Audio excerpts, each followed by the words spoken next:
नमस्कार दोस्तों, मैं मोहित यादव आप सभी का ओम क्लासेस के यूट्यूब चैनल में स्वागत करते हैं। आज मैं, जैसा कि आप लोग जानते हो कि थर्ड सेमेस्टर का निर्णय भी जल्दी आने वाला है। बीटीसी के थर्ड सेमेस्टर का निर्णय आने वाला है कि 100% इसे प्रमोट करने का ही पूरा प्रावधान चल रहा है। इसी को देखते हुए मैंने फोर्थ सेमेस्टर का गणित लेके आए हैं। डीएलएड के जितने भी प्रशिक्षु हैं उनके लिए मैंने गणित का पहला चैप्टर पूरा पढ़ा दिया है। उसके थ्योरिकल पॉइंट जो भी थे वो भी क्लियर करा दिए हैं और उसके जितने भी क्वेश्चन थे एक एक करके क्वेश्चन भी मैंने समझा दिए थे। अब मैं अगला चैप्टर वर्ग और वर्गमूल से था, उसका सारे पॉइंट मैंने पढ़ा दिया है। थ्योरिकल पॉइंट जितने भी थे सारे बता दिए थे। आज मैं एक्सरसाइज पे चलते हैं और एक्सरसाइज पर देखते हैं, एक एक क्वेश्चन आप लोगों को समझाने की कोशिश करते हैं। आप लोग भी हमारे साथ बने रहिएगा और अपने मित्रों में देखो, अगर हमारा वीडियो या हमारी स्टडी जो हमारा पढ़ाने का तरीका है उससे आप सहमत हों, आप लोग उससे समझ सकें, तो हमारी वीडियो को प्लीज़ लाइक, शेयर और चैनल को सब्सक्राइब जरूर करें।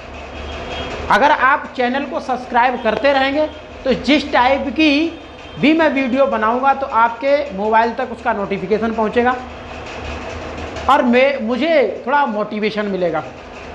तो आइए चलते हैं, क्वेश्चन पे चलते हैं और क्वेश्चन को देखते हैं। सबसे पहला क्वेश्चन कहता है, जैसे आंकिक प्रश्न,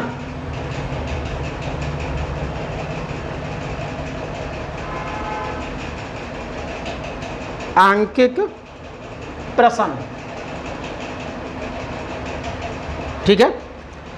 देखो पहला क्वेश्चन ये कहता है कि 15,625 के वर्गमूल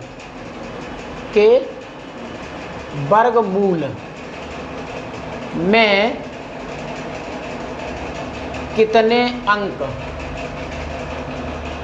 होंगे। देखो बहुत अच्छा क्वेश्चन है।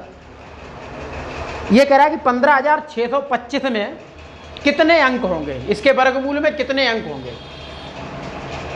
जैसा कि आपको दिख रहा है, हमेशा एक ट्रिक के माध्यम से भी समझ लें, क्योंकि जिस संख्या का वर्गमूल पूछा जाता है और उस संख्या के वर्गमूल में अंकों की संख्या पूछी जाती है, तो सबसे पहले हमें क्या करना है, ये देखना है कि दी गई संख्या में अंक कितने हैं। जितने अंक होंगे उन अंकों का हम जोड़ा बना लेंगे और जितने जोड़ा बन के आएंगे उतने ही उस संख्या के वर्गमूल में अंकों की संख्या होगी। शायद इतनी बात आपके समझ में आई होगी। जैसे 15,625 है तो देखिए जोड़ा बनाइए, एक जोड़ा 1 अंक, दूसरा जोड़ा तो 2 अंक। अब ये आप बात समझिए, यहाँ पर 2 अंक तो क्लियर हो गए, 2 जोड़ा बन गए, लेकिन फिर भी अभी 1 अंक बचा, उसका जोड़ा नहीं बन रहा है। तो जब ऐसी संख्या आती है तो 101% या तो उसके 2 होंगे या 3 होंगे, लेकिन इसमें 3 होंगे, इसलिए क्योंकि 2 से बड़ा है। भाई 2 जोड़ा पूरे हो रहे हैं, अगला 1 अंक बच रहा है, तो 2 जोड़े तो क्लियर हो रहे हैं यहाँ पर। तो इसलिए ये जो संख्या होगी वो हमारी क्या होगी, इस संख्या का जो वर्गमूल निकलेगा वो उसमें 3 अंक होंगे। ठीक है, सॉल्व करके भी आप देख सकते हैं, नहीं तो ऐसे ही आप बता सकते हैं। सॉल्व करेंगे तो 15,625 के पहले हम गुणनखंड करेंगे। ठीक है, गुणनखंड कर लें या ट्रिक से कर लें। जैसे वर्गमूल है आपका, तो आपको पता है कि एक ऐसी संख्या होती है जैसे 5 का हम जब वर्ग करते हैं तो जो भी वर्ग आएगा उसका इकाई अंक 5 ही आएगा, तो वो लगाएंगे हम 5। ट्रिक में समझ लो, बचा हमारे पास कितना बचा है, जैसे जोड़ा बना, जब वर्गमूल निकालते हैं ट्रिक में तो जोड़ा से ले लेते हैं। अब बचा 156। अब 2 ऐसे संख्याएं लो, 156 जो है वो किन्हीं दो संख्याओं के वर्ग के बीच में आएगा। वो कौन सा है? 100 आपका होगा 12, 12 का वर्ग 144 होगा और 13 का वर्ग होगा आपका 169। ठीक है, अब आप देखो 144 और 169 के बीच में ही है क्या? 156, 156 इसके बीच में ही तो है। तो आप हर हालत में क्या छोटी वाली संख्या है रखेंगे, तो हो गया 125। तो यही हमारा क्या हो गया आंसर। और ये जो आंसर यानी कि 15,625 का वर्गमूल 125 है और 125 में कितने अंक हैं? 3। तो आंसर हमारा क्या होगा? 3 अंक। ठीक है, आंसर हो गया 3 अंक। 15,625 के वर्गमूल में अंकों की संख्या कितनी है? 3। तो ये आपका क्वेश्चन हो गया। आई होप आपके समझ में आया होगा। अच्छे तो नोट करते चलें, इसे समझते चलें। अगला क्वेश्चन नंबर दूसरा है, कहता है कि निम्नांकित में कौन सी संख्या पूर्ण वर्ग है? देखिए पूर्ण वर्ग वही संख्या होती है जिसका गुणनखंड करने पर प्रत्येक समान गुणनखंड का एक जोड़ा बनता हो। तो जैसे आपको पता ही है छोटी संख्या है 64 जो होता है वो 8 का वर्ग होता है, 121 11 का वर्ग होता है, 144 12 का वर्ग होता है, 110 किसी भी संख्या का वर्ग नहीं होता है, 81 9 का वर्ग होता है, 36 6 का वर्ग होता है और 121 भी किसी भी संख्या का वर्ग नहीं होता है। 181 भी किसी भी संख्या का वर्ग नहीं होता है। तो हमारी पूर्ण वर्ग संख्याएं पूछी थी, तो पूर्ण वर्ग संख्याएं कौन कौन सी हुई? लिख दो पूर्ण वर्ग संख्याएं जो हैं वो कौन सी हैं? 64 121 144 81 36। तो ये हमारी जो संख्याएं हुई हैं वो सारी की सारी पूर्ण वर्ग संख्याएं ही हुई हैं। ठीक है, तो आई होप आप लोगों के ये क्वेश्चन ये भी समझ में आया होगा। नोट करते चलें, एक एक क्वेश्चन एक एक अच्छे करके समझाने की कोशिश करते हैं। क्वेश्चन नंबर 3 है कि निम्न संख्याओं के वर्ग ज्ञात कीजिए। क्योंकि वर्ग से तो मैंने कई क्वेश्चन बता दिए थे, बहुत सिंपल तरीका है कि वर्ग। एक चीज़ और समझ लो, जैसे माइनस है, मैंने थ्योरी में बताया था, इससे अगली वाली वीडियो जिन लोगों ने नहीं देखी हो वो देख सकता है कि किसी भी संख्या का उस संख्या में अगर माइनस चिन्ह है और जब हम उस संख्या का वर्ग करते हैं तो उसका जो वर्ग प्राप्त होगा वो धनात्मक होगा, तो माइनस चिन्ह नहीं आएगा।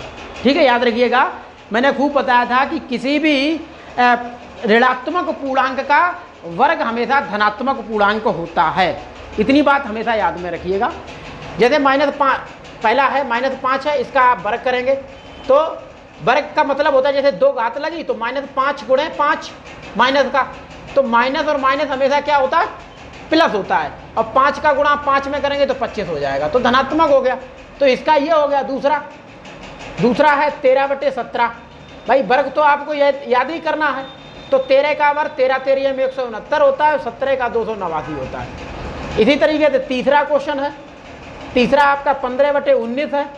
तो इसका जब आप वर्ग करेंगे तो 15 का वर्ग देखो, चाहे आप ऐसे डायरेक्ट कर दो, अगर याद नहीं है तो क्या होता है, जैसे 15 पे घात 2 लगी है तो 15/19 पे घात 2 है, तो क्या होगा? 15/19 2 जगह लिख लो ऐसे।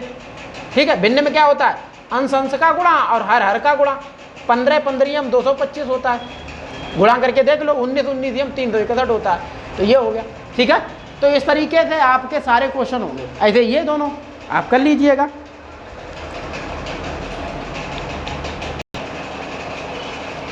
क्वेश्चन नंबर 4 है। क्वेश्चन नंबर कहता है कि निम्नांकित संख्याओं के वर्गमूल ज्ञात कीजिए। देखो वर्गमूल का मतलब होता है जैसे ये संख्या है, ठीक है, जैसे 9 है, 9 के कैसे पहले अभाज्य गुणनखंड करेंगे, तो 9 के अभाज्य गुणनखंड होंगे आपका 3 से कटेगा, 3 एकम 3, 3 3 9, 3 एकम 3। तो 9 के जो गुणनखंड हुए वो 3 गुणे 3 हुए, और जो गुणनखंड होंगे उसका जोड़ा बना लेना है। प्रत्येक जोड़े से एक संख्या निकाल के आती है, तो ये 3 है, 3 2 बार है, इसका एक जोड़ा बना, तो एक जोड़े से एक संख्या निकल के आएगी, तो 3 का वर्गमूल कितना हुआ? 9 का वर्गमूल हुआ 3। तो इस तरीके से ये वर्गमूल हो गया। ऐसे ही आपका अगला क्वेश्चन सेकंड है 36। 36 के गुणनखंड कर लो, जैसे 2 से काटो 18 आएगा, 2 से काटो 9 आएगा, फिर 3 से काटो। ठीक है, तो 36 के जो गुणनखंड बनेंगे वो आएंगे आपके 2 गुणे 2, 3 गुणे 3, ये और ये, इसका 2 और इसका 3, तो 3 दूनी 6 हो गया। ठीक है, इसी तरीके से 16 तीसरा क्वेश्चन है, तीसरे 16 है और 16 के गुणनखंड करेंगे 2, 8, 2 4, 2 दूनी 2 एकन, तो 16 के 2 गुणे 2, 2 गुणे 2 गुणे सॉरी ये हो गए, तो प्रत्येक जोड़े से एक संख्या। ठीक है, तो 2 दूनी 4, तो ये वर्गमूल 4 हो गया। आई होप आप लोगों की ये बात समझ में आई होगी। इसे नोट कर लें, हर क्वेश्चन इसी तरीके से समझाया जाएगा। क्वेश्चन नंबर 5 है। क्वेश्चन नंबर 5 ये कहता है कि गुणनखंड विधि से निम्नांकित के वर्गमूल ज्ञात कीजिए। देखो यहाँ वर्गमूल ज्ञात करना है, और किस विधि, कौन सी विधि पूछी है? गुणनखंड विधि। तो देखिए भाई, गुणनखंड विधि से कैसे सॉल्व करेंगे। पहला क्वेश्चन 77 44। देखो गुणनखंड विधि से वैसे ये ट्रिक में भी सॉल्व कर सकते हैं। ट्रिक में तब जब ऑप्शनल क्वेश्चन आप टेट, सुपर टेट या पुलिस, रेलवे और अदर जो भी एग्जाम होते हैं उनमें ये अगर पूछा जाता है वर्गमूल वर्ग से क्वेश्चन, तो आपको ट्रिक में आप तुरंत आंसर कैसे दे सकते हैं वो मैं अभी इसी में बता देंगे, क्लियर कर देंगे। जैसे सबसे पहले हम देखते हैं सेमेस्टर एग्जाम के लिए, जैसे 2 है यहाँ, वो सॉरी यहाँ 4 है, दी गई संख्या का इकाई अंक अगर सम है तो गुणनखंड करते वक्त इतना तो हमें पता हो जाएगा कि ये किससे कटेगा, तो वो जब तक सम संख्या आए तब तक 2 से कटता रहेगा, क्योंकि 2 ही एक ऐसी संख्या है जो अभाज्य भी है और सम भी है। ठीक है, तो सबसे पहले आप क्या करेंगे, इसे 4 है 2 से कटेगा, काटिए 2 से, 2 से 7 3 बार में, लेकिन पूरा नहीं कट रहा है, 2 3 6 हो रहा है, 7 है, 7 में से 6 जाएगा तो 1 बचेगा, 1 7 के आगे 17, 2 8 16, फिर 1 बचा, फिर 4 के आगे तो 14 हो गया, 2 7 14, 2 दूनी 4, फिर काटो, 2 1 2, 1 बचा, 2 9 18, पूरा कट गया, 2 3 6, फिर 1 बचा, 6 दूनी 12, फिर 2 से काटो, 9 दूनी 18, 19 है, 9 दूनी 18, 2 के पाड़े में 19 नहीं आता है, लेकिन 18 बार कट जाएगा, तो 18 मतलब 9 बार में कट जाएगा, ये 1 बचेगा, और 1 लगाएंगे हम 3 के आगे तो 13 हो जाएगा, 2 6 12, फिर 1 बचा, 2 8 16, फिर 2 से काटो, 4 दूनी 8, 1 बचा, 8 दूनी 16, फिर ये 4 दूनी 8, फिर 2 दूनी 4, 4 दूनी 8 और 2 दूनी 4, फिर 2 से 2 1 2, 2 दूनी 4 और 2 1 2। अब 121 है, 121 आपको पता 11 का होता है। ठीक है, बस इनके जोड़े बना लेने हैं, प्रत्येक जोड़े से एक संख्या निकाल लो, तो ये हो गया आपका 77 44 के गुणनखंड 2 गुणे 2 गुणे 2 गुणे 2 गुणे 2 गुणे 2 गुणे 11 गुणे 11, 1 2 3 और 4।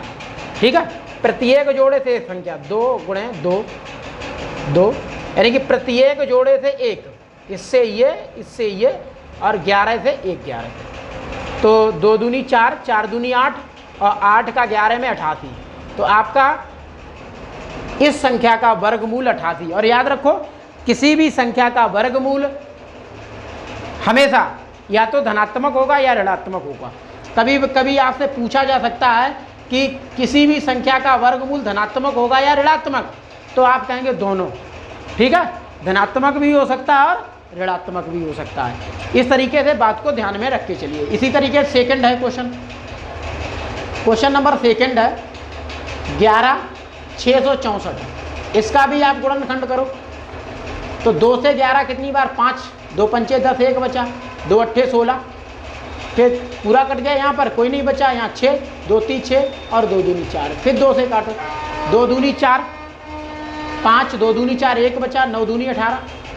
ठीक है, फिर 2 1 2, 6 दूनी 12, फिर 2 1 2, 4 दूनी 8, 1 बचा, 5 दूनी 10 और 8 दूनी 16, फिर 2 7 दूनी 14, 2 दूनी 4, 1 बचा, 9 दूनी 18।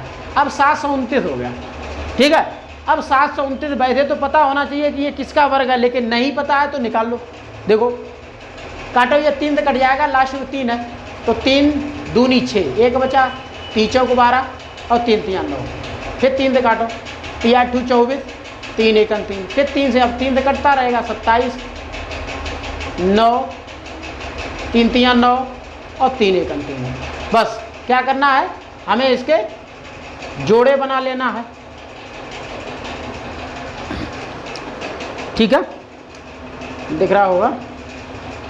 तो इसके कितने हैं, 2 गुणे 2 गुणे 2 गुणे 2, 2 4 बार और 3 1 2 6 बार 3 है।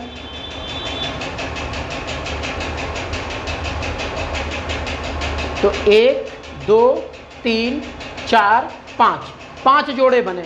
तो प्रत्येक जोड़े से एक संख्या, यहाँ से 2, यहाँ से 2 और यहाँ से 3, यहाँ से 3 और यहाँ से 3, गुणा करो।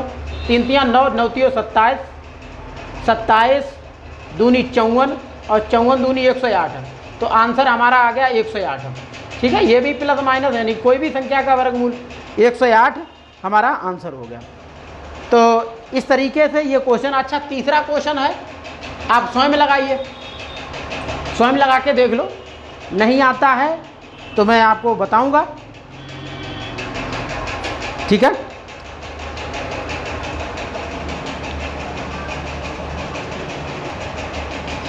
क्वेश्चन नंबर 6 है।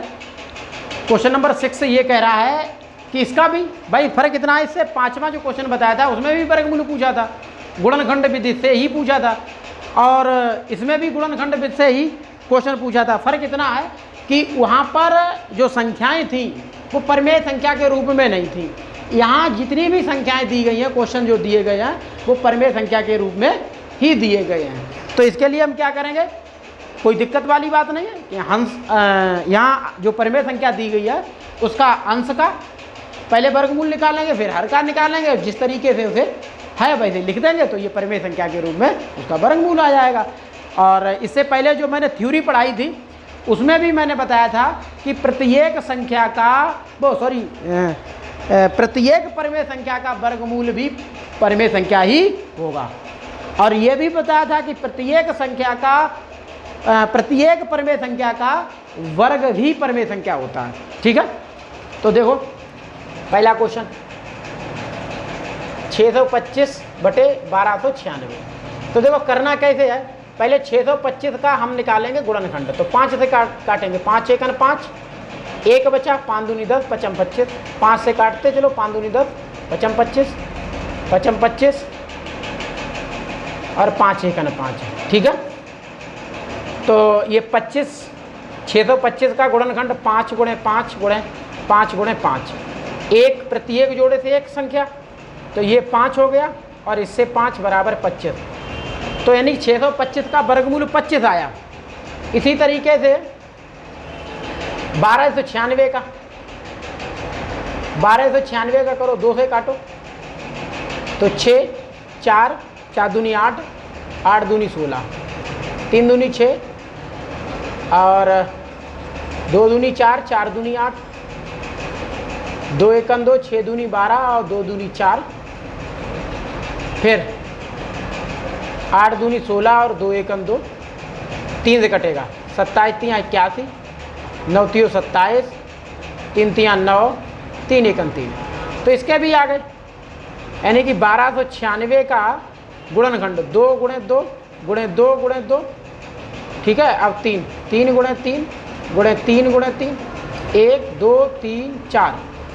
तो प्रत्येक जोड़े से एक संख्या। ठीक है, प्रत्येक जोड़े से एक संख्या, तो 2 दूनी 4, 4 3 12, 12 3 36, आंसर 36 हो गया। ठीक है, तो इसी तरीके से अब अच्छा आंसर आपको कैसे लिखना है, आंसर इसका होगा कि 25 का 625 बटे 1296, इसे रूट में लिख सकते हो, इसका वर्गमूल 625 का कितना आया 25 और 1296 का 36, तो ये आपका आंसर हो गया। ठीक है, तो इस तरीके से आगे वाले भी क्वेश्चन सेम इसी तरीके से ये वाला होगा, ऊपर वाली संख्या का आप वर्गमूल निकालो, नीचे वाली संख्या का वर्गमूल निकालो और इस तरीके से यहाँ पर रख दो। तो जो परिमेय संख्या के रूप में संख्या थी, वर्गमूल भी परिमेय संख्या के रूप में आया, तो इसे आप स्वयं करेंगे। ये वाला मैं बता रहा हूँ, फिर ये आप करेंगे, तो इसे समझ लो आप। देखिए तीसरा क्वेश्चन कुछ कठिन नहीं है, फर्क इतना है कि ये दोनों जो क्वेश्चन है वो साधारण भिन्न के रूप में दिए गए हैं, जबकि ये वाले दोनों क्वेश्चन हैं ये मिश्र भिन्न के रूप में दिए गए हैं। तो हम क्या करेंगे, सबसे पहले मिश्र भिन्न को साधारण भिन्न में बदलेंगे, और साधारण भिन्न जब बदल देंगे उसके बाद अंश और हर का वर्गमूल अलग अलग निकाल लेंगे। निकालने के बाद परिमेय संख्या के रूप में रख देंगे, और रखने के बाद भाई हमारा आंसर हो जाएगा। तो देखिए चलिए सॉल्व करते हैं। क्या होता है, ये तो आपको पता ही होगा कि एक मिश्र भिन्न को साधारण भिन्न में कैसे बदलते हैं। हर का जो आगे लगा होता है सही बटा वहाँ गुणा करते हैं और अंश को जोड़ देते हैं, तो वो संख्या जो प्राप्त होती है वो अंश के रूप में होती है, और हर वही रहता है, जो हर रहता है वो नहीं बदलता है, वो सेम रहता है। तो देखिए आपको लिख के भी बताऊंगा, 121 और 23 का गुणा, जैसे 23 गुणे 121 प्लस 26, ऐसे आप लिख सकते हो, ठीक है।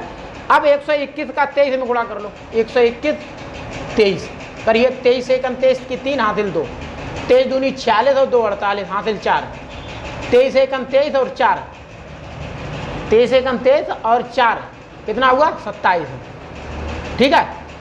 और प्लस 27 83 प्लस 26 बटे 121, इसमें हमें क्या करना, 26 जोड़ देना है, 6 3 9 8 2 10 27 और 1 हासिल 28 है। तो ये हमारी संख्या बन गई साधारण भिन्न के रूप में 2809 बटे 121, ठीक है।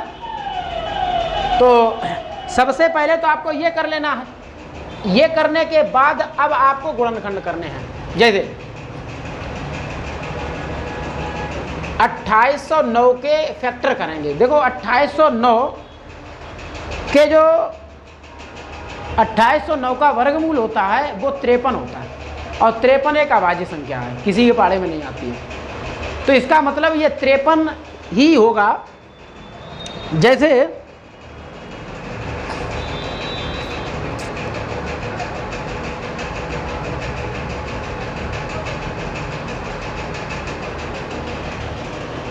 चलिए करिए, काटो भैया 53 में से 53 पंचे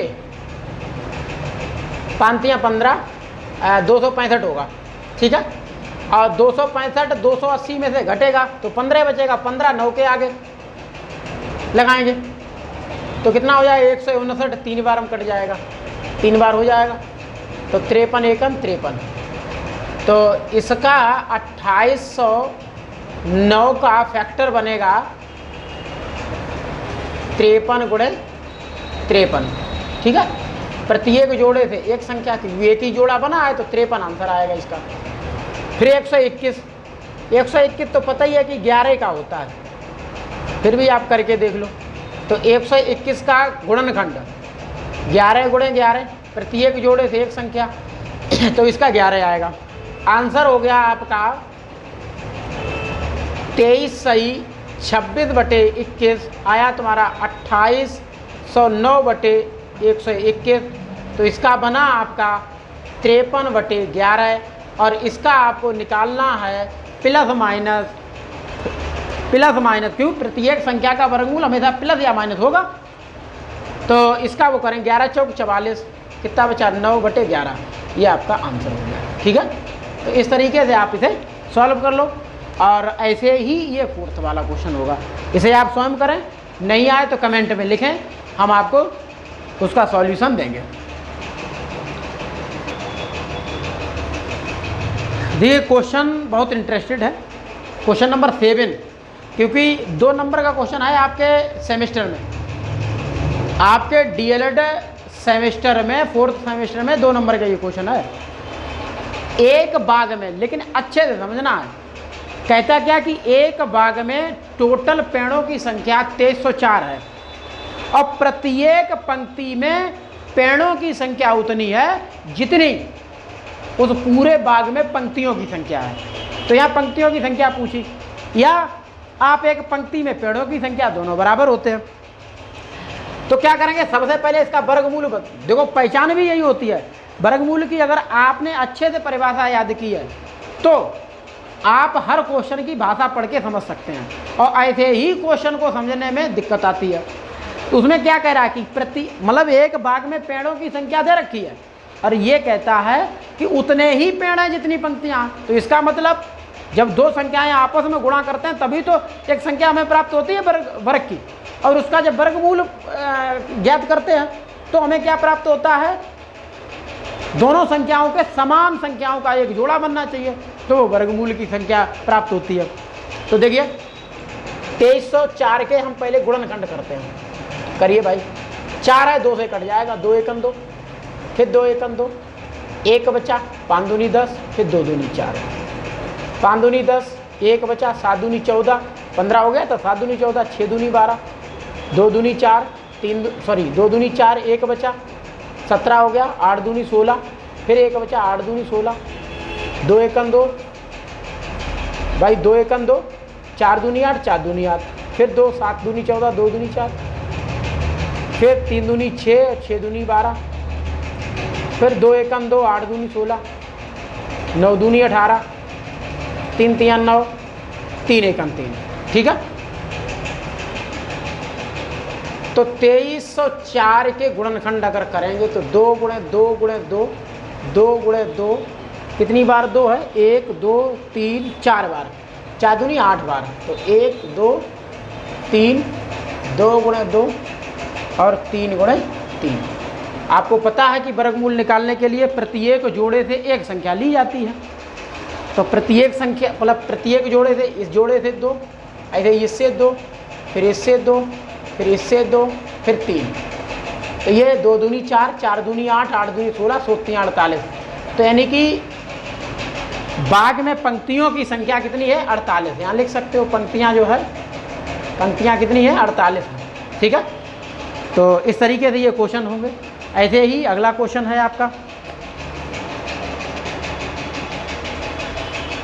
क्वेश्चन नंबर, अभी मैंने 7वां कराया था और 7वें के बाद 8वां आएगा।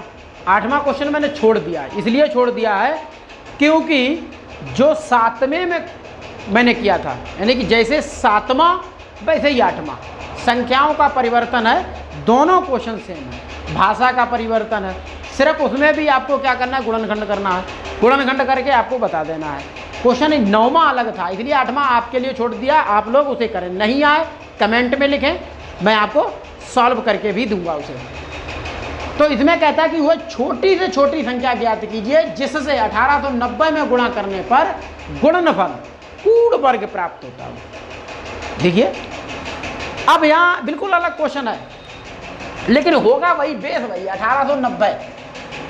1890 का हम सबसे पहले क्या करेंगे, अभाज्य गुणनखंड करेंगे, तो 2 से काटेंगे, 9 बार से 18 कट जाएगा, 4 दून से 8 हो जाएगा, 4 दूनी 8 हो जाएगा, 1 बचा और 1 लगाया 0 के आगे, 10 हो गया, 2 पंचे 10, 5 हो गया, ठीक है भैया।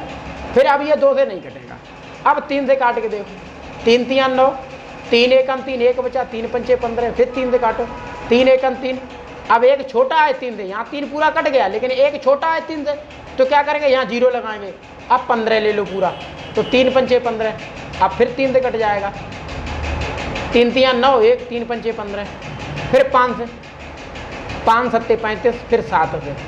अब थोड़ा ध्यान देने वाली बात ये है यहाँ पे कि 1890 के फैक्टर हुए 2 गुणे 3 गुणे 3 गुणे 3 गुणे 5 गुणे 7।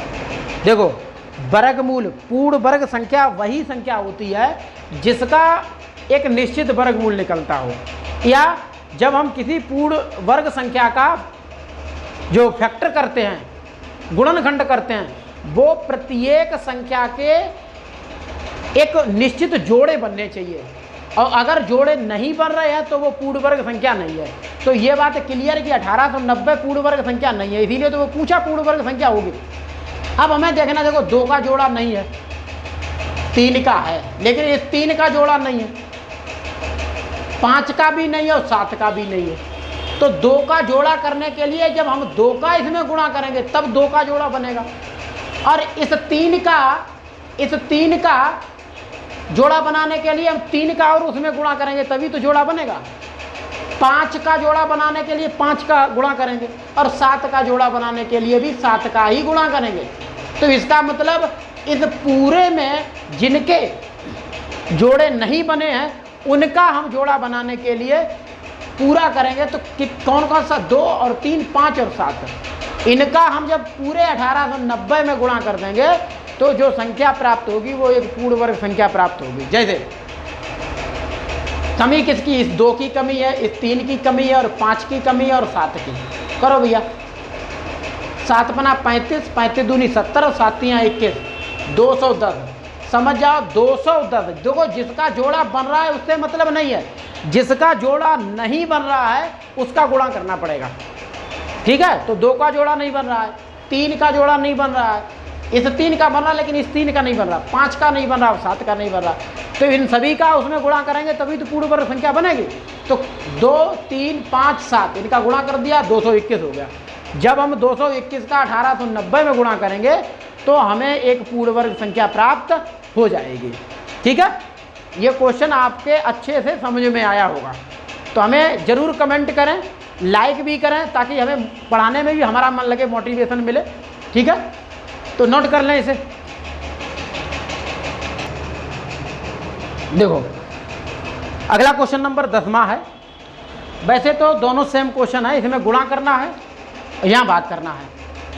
क्या कहता है कि वह छोटी से छोटी संख्या ज्ञात कीजिए जिससे 9408 से भाग देने पर भागफल पूर्ण वर्ग बन जाए। भागफल पूर्ण वर्ग बन जाए। देखो गुणा में क्या करना होता था? गुणा में पूर्ति करनी पड़ती थी और यहाँ जिसका जोड़ा नहीं बनेगा उसे हटा देना है। जिसका जोड़ा नहीं बनेगा उसे एक तरफ कर देना, हटा देना है। ठीक है, और जिसका जोड़ा बनेगा उसे लेना है। तो देखिए हल करेंगे, क्या है? 9408 का गुणनखंड करेंगे। 2 चौकू 8, 1 बचा 7 दूनी 14, 0 4 दूनी 8। ठीक है, 2 दूनी 4, 3 दूनी 6, 5 दूनी 10, 2 दूनी 4, 2 एकम 2, 2 एकम 2 और 1 बचा 7 दूनी 14, 6 दूनी 12, 5 दूनी 10, 8 दूनी 16, 1 बचा 8 दूनी 16, 2 दूनी 4, 9 दूनी 18, 4 दूनी 8, 2 एकम 2, 4 दूनी 8, 7 दूनी 14, 147। 147 कटेगा आपका 7 से, 7 दूनी 14, 7 एकम 7। ठीक है, फिर 7, 7 तियां 21, यानी कि 300 भी कट जाएगा। पहले 3 से काट लो इसे, तो 3 से 3 चौक 12, 2 बचा 3 नेम 27। अब 7 से, 7 सत्ते 49, 7 एकम 7, यानी कि 9408 के गुणनखंड 2 गुणे 2 गुणे 2 गुणे 2 गुणे 2 कितनी बार है? 1 2 3, यानी 6 बार है। 1 2 गुणे 2, फिर 3 गुणे 7 गुणे 7। ध्यान दो, प्रत्येक संख्या का जोड़ा बन रहा है लेकिन 3 का नहीं बन रहा है। और अब आप इस 3 को हटा देंगे तो इसका मतलब इसका जोड़ा नहीं बन रहा है, तो इसे हटा देंगे। और हटेगा कब? भाग देने पर। ठीक है, जब आप 3 का भाग दे दोगे तो जो संख्या हमें प्राप्त होगी वो एक पूर्ण वर्ग संख्या के रूप में प्राप्त होगी। ठीक है, जैसे मैं आपको सिखा दूं, जैसे इसमें बटे में भाग देने का मतलब 3, तो 3 का भाग देंगे 3 कट जाएगा। अब सबका जोड़ा बन रहा है तो जो भी संख्या हमें प्राप्त होगी वो पूर्ण वर्ग संख्या प्राप्त होगी। ठीक है, तो मुझे आशा है कि आप लोगों को ये क्वेश्चन बहुत अच्छे से समझ में आए होंगे। मैं आपको विश्वास दिलाता हूँ और वादा करता हूँ कि गणित में कोई भी ऐसा टॉपिक नहीं होगा, कोई भी ऐसा पॉइंट नहीं होगा कि जो डीएलएड के 4th सेमेस्टर में आपका अधूरा रह जाए। मैं एक एक पॉइंट, एक एक चीज़ को अच्छे से क्लियर करके चलेंगे, बशर्ते आप हमारे साथ बने रहें। हमारी वीडियो को अच्छे से, एक एक क्वेश्चन को अच्छे से पढ़ें, एक एक थ्योरिकल पॉइंट को भी अच्छे से पढ़ें, तभी आपके समझ में आएगा। ठीक है, और अगर वास्तविकता में मेरा वीडियो आपको अच्छा लगता है तो भाई सब्सक्राइब चैनल को ज़रूर कर लें। इसमें आपका कुछ नहीं जाएगा, कोई खर्चा नहीं होगा। अगर आप सब्सक्राइब कर लेंगे चैनल को तो जो भी मैं वीडियो अपलोड करूँगा वो एक एक वीडियो आपके पास पहुँचती रहेगी, और जब भी अपलोड करूँगा तो नोटिफिकेशन भी आपके पास पहुँच जाएगा। इसलिए आप अच्छे से बने रहें हमारे साथ। जय हिंद, जय भारत।